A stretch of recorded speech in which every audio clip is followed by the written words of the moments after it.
Hi, everyone. Happy Monday. We are back with our weekly live stream. And this week we're talking about more about fearful dogs, their sometimes inability or unwillingness to take treats, and how can we work with our fearful dogs around strangers if they're afraid of strangers. Um, Now, strangers could mean anything to your dog. That could be a visitor, a family member, a potential pet sitter. So, people that you would like your dog to become more comfortable around and behave differently around, that's kind of what we're focusing on today. If you can hear or see me on the business page or in the group, I would um, love a thumbs up or a comment or something just to let me know. I'm again using this new software that I'm less familiar with. So I want to make sure that you guys can see and hear me.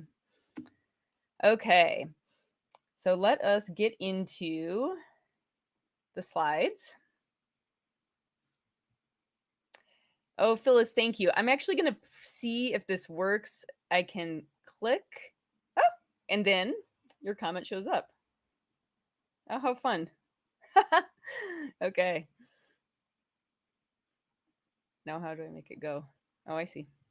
Thanks, guys. Thanks for the help experimenting with this. It's kind of cool.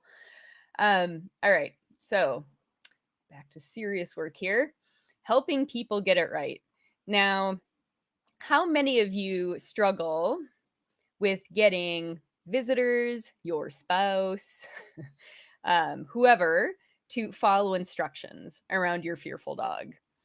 So maybe you have a dog, you're trying really hard to train them to um, behave in a way that's not fearful or aggressive around someone they live with or family members, visitors, friends, whatever.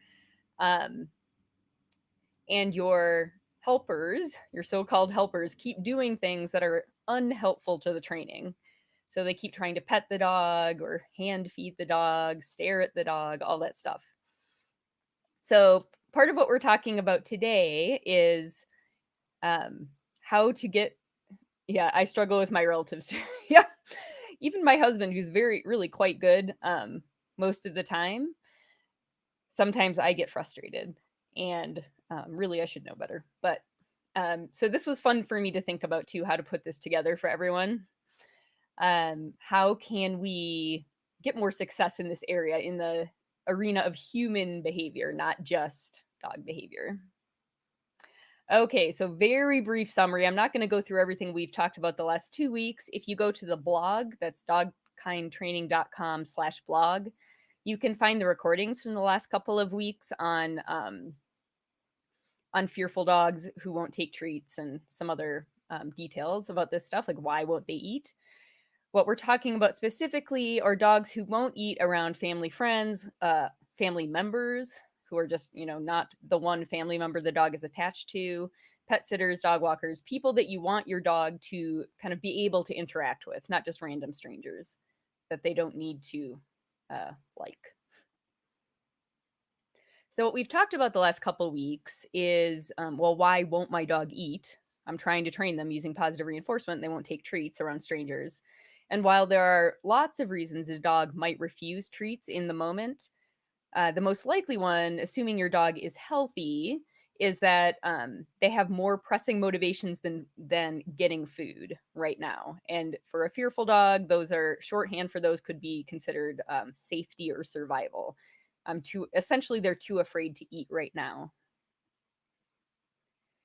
So, in order to decrease your dog's motivation to keep themselves safe, so we can increase their motivation to eat and actually use food in training or toys, anything they love, we need to fix or at least decrease the scariness factor that what makes people scary to your dog or strangers scary to your dog. 2 weeks ago, we focused on proximity. So, how close is the stranger or family member to your dog, and what can we do? So we talked about some practical approaches to keep them farther away so your dog doesn't feel so scared. Um, and then last week, we talked about human behaviors that are not helpful, that can make people creepier to dogs. And so today we're going to talk about those human behaviors and how we can get better cooperation from our friends, family members, etc., so we can have better training success. So, what were those scary human behaviors? For fearful dogs, someone approaching them is scary, usually. Facing or staring, especially, I mean, this picture right here gives me the willies a little bit, leaning into the dog and staring right into their face. Reaching toward a fearful dog, it's a good way to get bitten. So don't do that. Bending over a dog can be very threatening. So that's another thing we don't want people to do around our fearful dogs. But how often does it work to say, don't stare at my dog, don't reach for the dog, don't try to pet the dog? If you're here listening to this, it probably doesn't work that well. And if you think about how we try to teach dogs, this isn't how we recommend changing dog behavior either. We don't say, well, just tell them what not to do, just punish the bad behavior. No, we try to teach them what to do instead. And people are animals too. So we can apply some of the things we know about dog training to people. And I know some people will take exception to this because we don't like being compared to dogs, but we do learn via operant conditioning, as all animals do. So what can we do instead? So if someone tells me don't do that, probably I was doing it for a reason, right? So I might say, okay, well, what do you want me to do instead? So this is where I wanted to start with our helpers, and this could be applied to yourself too. By the way, I was just thinking of those of you who are struggling with family members or friends, but we can apply a lot of these things to our own behavior when we're working with a dog who's fearful of us. So, what should I do instead? Is what we don't want to just tell people what not to do. We want to tell them what can they do. So, instead of approaching, what can they do? Well, we can have them sit. I like sitting for fearful dog introductions because one, the person is now smaller, which can be less scary. And also, it's much more effortful then for them to try to approach. They'd have to stand up and walk, and would give you more time to intervene if you needed to. So instead of approaching the dog, sit here. Instead of facing or staring at the dog, instead of saying, don't look at the dog, we're going to give a more sort of proactive or positive instruction, look elsewhere. And that's really non-specific. We'll talk about specifically what we can ask people to do. But instead of don't look there, we want to tell them to look here, look somewhere else. Reaching and bending, I've put together here because usually they go together. People bend as they reach toward the dog.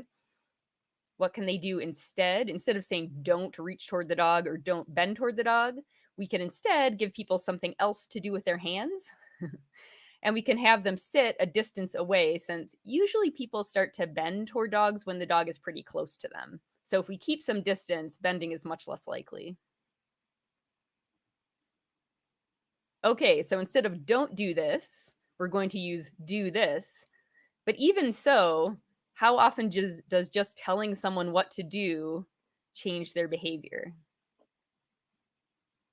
It can help, but if just telling people what the right thing to do was enough, we would all be exercising every day and eating low-fat foods and meditating, doing all the things that, we know we should do. But it's pretty well understood with humans, and same goes for other animals, that just instructing, just the sort of precursor to the behavior isn't enough. So we need more than just telling someone what to do. So does this work? Meh. Most of us have had pretty mixed results trying to just tell people what to do and then having them actually do it. So instead, again, this might sound familiar if those of you who have been working with dogs for a while. Well, what we want people to do, instead of approaching, bending over, staring at the dog, we want them to sit far away, look elsewhere, keep their hands busy. How can we set up the environment so those are likely and easy behaviors to do for them? All right, so we'll talk about a few specifics here. How can we help a visitor or a family member when we're doing a training session sit farther away from the dog? I like this photo as it's just a stock photo, but it shows, basically visual prompts being used to help people observe social distancing, right? So there's like sit here, don't sit here. So if you have someone, say, coming over to meet your dog that you want to work, you want this person to eventually be able to interact with your dog, maybe, pet sit while you're on vacation or something. The first thing I would like to do is have a spot for them specifically to sit. So provide a specific seat. It's going to be a distance away from where your dog is. So that's going to enforce that distance. And then, unless you're, well, I would advise pretty much always putting the dog behind some kind of barrier, whether that be a baby gate or on a leash, so that even if the person stays seated, if your dog's not behind something, they can close that distance. And some dogs will do that even when they're pretty scared. So this will prevent the dog from closing the distance as well. And it has the added benefit, having a physical barrier has the added benefit of making it more difficult should the visitor or whatever, whoever, actually get up and try to approach. It'll slow them down. They won't be able to approach as closely, usually. So here's a photo of a mock setup that our trainer, Melissa, put together. She has a pen in the corner for the dog. And then she has this recliner on the sofa on the left side of the screen. That's the visitor seat. Here's an example from my very messy living room. Sorry about that. But you can see Pancake in the corner in an X pen, kind of off to the side from where my husband normally sits. You can see his feet sticking out there. And this is really blurry. I'm sorry. This is a screenshot from a Zoom session, but this was us working with a dog who's fearful of strangers, and we needed more space than what we could get in the house. And so the dog's parents set up this chair out on the sidewalk. So there is a clear place for my trainer to sit. Okay, so we've got some ideas for getting people to sit where we want them to, but how about looking? If someone tells me don't look over there, I'm probably going to end up looking over there, or at the very least be awkwardly conscious of where my eyeballs are pointing. Like, I don't know what to do. Where should I look? So instead, we're going to give a little bit more help to people who are trying to help us with our dogs.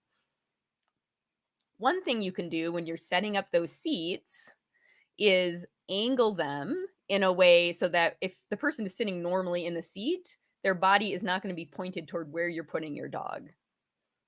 So in this example here, you see how there's kind of a offset, or the sofa where the visitor is going to be seated is pointed kind of toward the lower right corner of the screen, if you were going to use the screen as an example.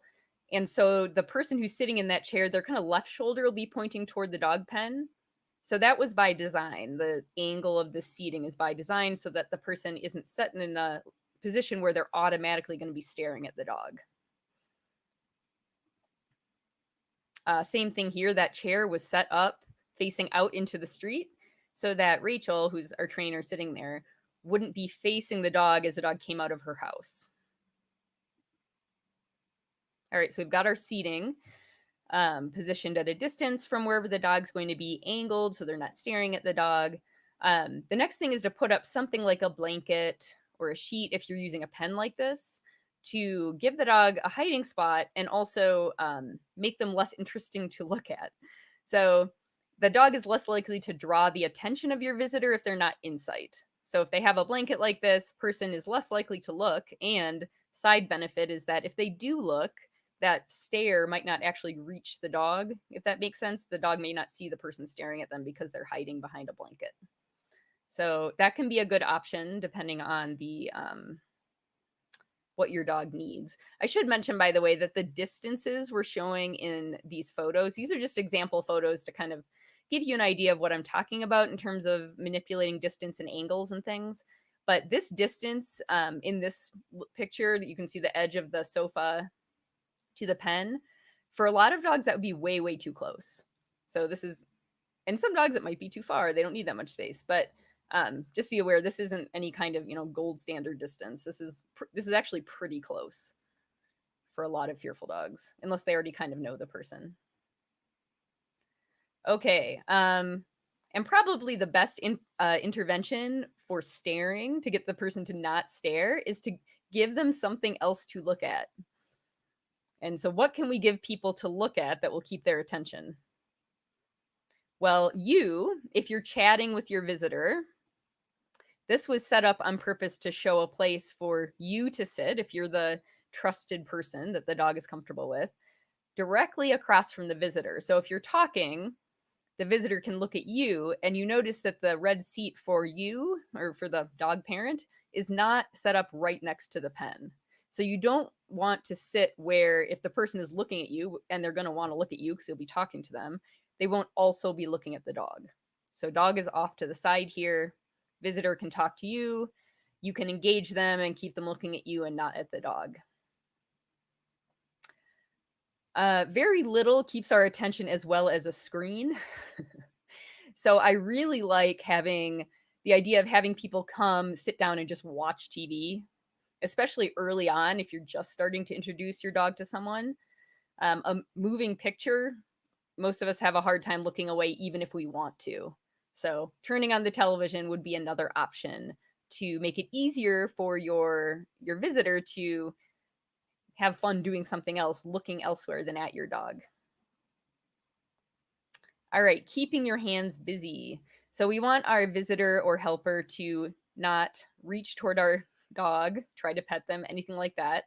And now, if you've set up the environment well and there's good distance, this won't necessarily be a problem. Although, as you move into more advanced training where you're starting to close distance between the family member, potential pet sitter, etc., and your dog, then there may be more temptation to reach toward the dog if they're actually within reach. Because, usually people that are willing to help us with this kind of training love dogs and they like to pet dogs. So we want to help them get this right. So what can we give them to do instead? You can ask them to play a game on their phone. And if they don't have any good games on their phone, you can give them your phone, stock up on some, addictive, simple games that they have to use their hands for. That can be a really good one. Or you can just ask them to scroll social media. Anyone who's tried to quit scrolling on your phone knows that it can be hard enough. So this could be a really good substitute for doing something with their hands directed at the dog. If you have a dog at home who enjoys meeting strangers and being petted, that can be a really nice alternative behavior for the visitor, especially because if they want to pet the fearful dog because they love dogs and enjoy petting dogs, this gives them what they want, just in a way that doesn't hurt your training. So have your friendly dog come on out, your one that's not fearful, and enjoy some attention. And then the person can keep their hands and their eyes on the dog who enjoys petting and not on your fearful dog. All right, and this last one is a little more advanced. So you probably wouldn't do this on the first meeting, and for a lot of dogs, not for several meetings with someone. But you can, if your dog is comfortable with the motions necessary with a stranger doing throwing motions of treats, you can give the visitor or helper a target, a physical target that is not the dog.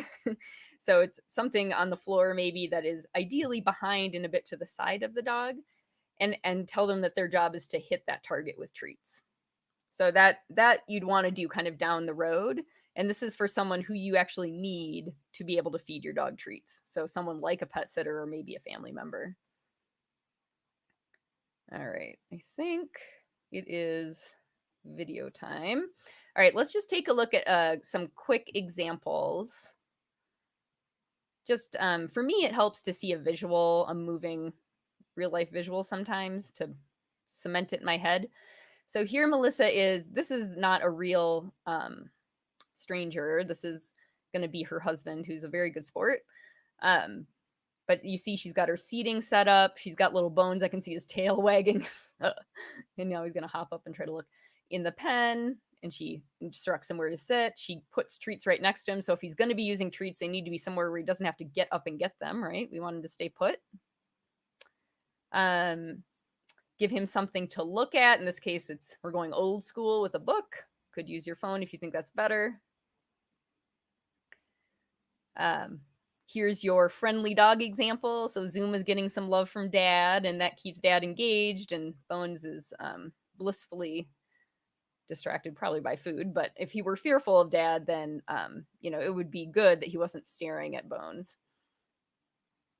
And then here, Melissa has instructed him to hit, I think, the dog bed with treats. Now you can see that there's some movement, like there's a little bit of a lean forward and arm movement here necessary. Oops, sorry, let me go back. And so that's why usually this is a tough thing to do on a first visit for a very fearful dog, because that little lean and throwing motion could be pretty scary. So this would be more down the road. If you need the visitor to be able eventually to feed your dog, this is a place you could start after they're already comfortable with the person just physically being in the house with them. In this video here, the target, the dog bed, is behind Bones, but it's kind of directly behind him, which it would be better if it were a little more off to the side. There's not really space in that pen with the setup, but you don't want to look to the dog like you're hurling something at them. So I found this other little clip of our dog Pancake probably a year ago, and I set up this cushion as my target for him. I initially actually set it up partly because the sound of treats hitting the hard floor scared him. So this muted that sound. There really wasn't any sound that I could detect anyway from dropping treats here. But also I could place it kind of off to the side. And you can see we have all those other things in place here. We've got the physical barrier, a sheet that he can hide behind. And then you can't see me, but you'll see treats drop. And then he's watching someone leave and he's going to go get those treats. So having a target that's kind of off to the side and doesn't require the dog to go closer to you can be a good option. And if you can go with a soft target like a cushion or a dog bed, then you won't have the added worry that there'll be noises that'll startle your dog when treats hit the ground. Okay. So I'm going to just briefly summarize what we just talked about, but if you have any questions while I'm doing this, go ahead and put them in the comments. So we talked about these scary human behaviors, right? Approaching, facing or staring at the dog, reaching toward the dog, bending over the dog. And we don't want our helpers to do these things, but we don't want to just say, don't do this. It's not very effective. So instead, we're going to ask them, instead of approaching, can you sit? Instead of facing or staring, I'm going to give you somewhere else to look. Instead of reaching or bending, I'm going to give you something else to do with your hands and sit far enough away that you're not tempted to bend. But again, we can't just tell them, right? Just telling people what to do isn't the most effective way to get where you need to go, to get them to change their behavior. So we're going to also make it easy for them to get it right and harder for them to get it wrong, really. We want to make it easier for them to sit far away, look elsewhere, keep their hands busy. And how can we do that? We talked about your chair position, where you're going to set the chair for the person, and have a barrier up so the dog can't close that distance. Make it easier to look elsewhere by giving them a TV or a phone, or maybe you to look at, and not be right by you. Don't have the dog right next to you, so they're not also looking at the dog. Give them a way to keep their hands busy with their phone, a friendly dog who likes petting, or giving them the task of tossing treats. Oh, I got this right now, by the way. This is the actual link to the group, those of you not in the group. It's facebook.com/group/dogkind support is the free support group. If you're not already in it, feel free to join. Make sure you answer the membership questions, though. So one thing I didn't get into today, we just talked about setting up the environment. Here, I'm going to come back on here. To make it easier for your visitors, your helpers, to get it right. And that's really important. You also need to reinforce them. Provide reinforcement for the behaviors you like. So that could be verbal praise. We humans like verbal praise probably more than dogs do. Really sincerely expressing your appreciation for helping you out, for doing what they're doing. Oh, thank you so much for not looking at him. That really helps him. Trying to think what else.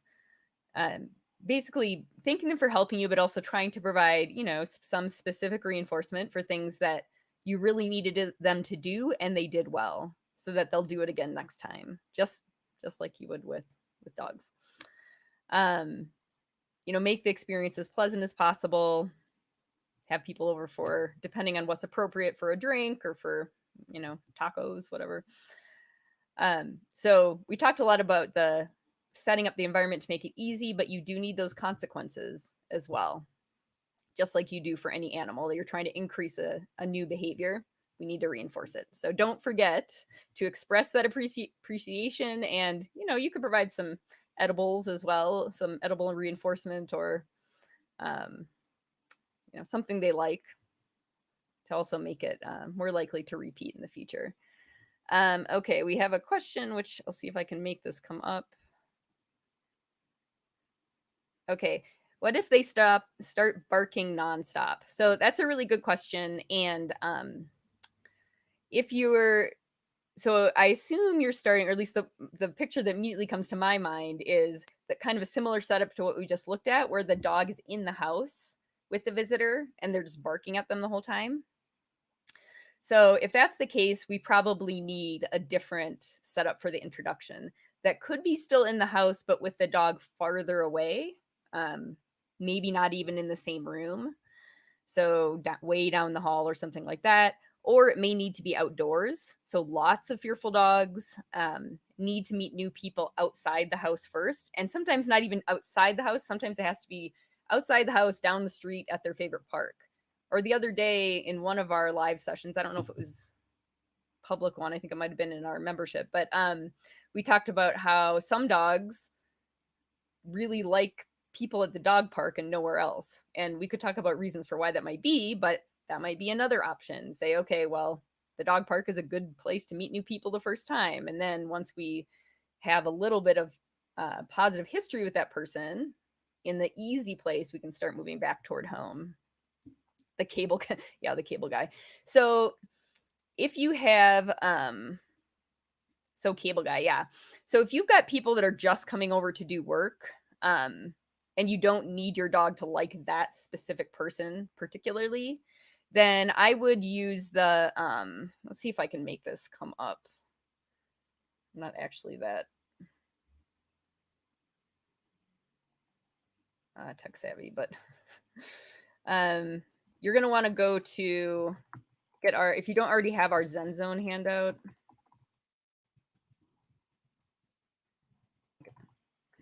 I hope this is it.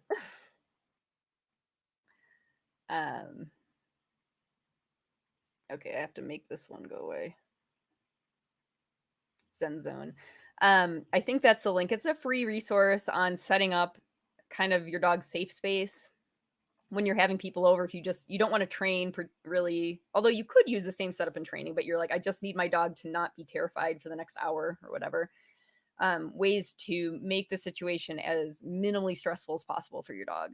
So that can mean, for some dogs, that can mean having access to the backyard. So if the person's working in the house, be like, just want to go outside, taking your dog for a walk, getting them away from the house completely.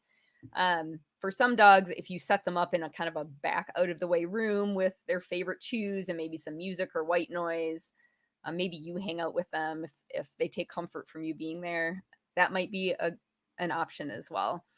But yeah, when it comes to people that you don't really need your dog to like, I probably just help them get, set up their safe place so that they can get through it without much stress.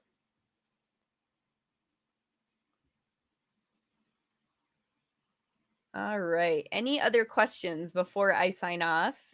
This is fun using this new software. I can see a lot more of what's going on. Oh, thank you. That's really nice. So I'm going to put it up there. I appreciate you too. I can't tell who you are, but I guess if you comment, since I'm using this third-party software, you have to give it permission to see your name if you want your name to show up. And if you want to stay anonymous, then just don't give it permission. All right, everybody. Wonderful to, thank you. Wonderful to see you. This will be on our YouTube channel. I think it should be recorded now automatically. It'll be in the blog later this week, so you'll be able to find it easily, as well as just stored on Facebook. All right, everyone, have a beautiful week, and I will see you next week. Same time, same place.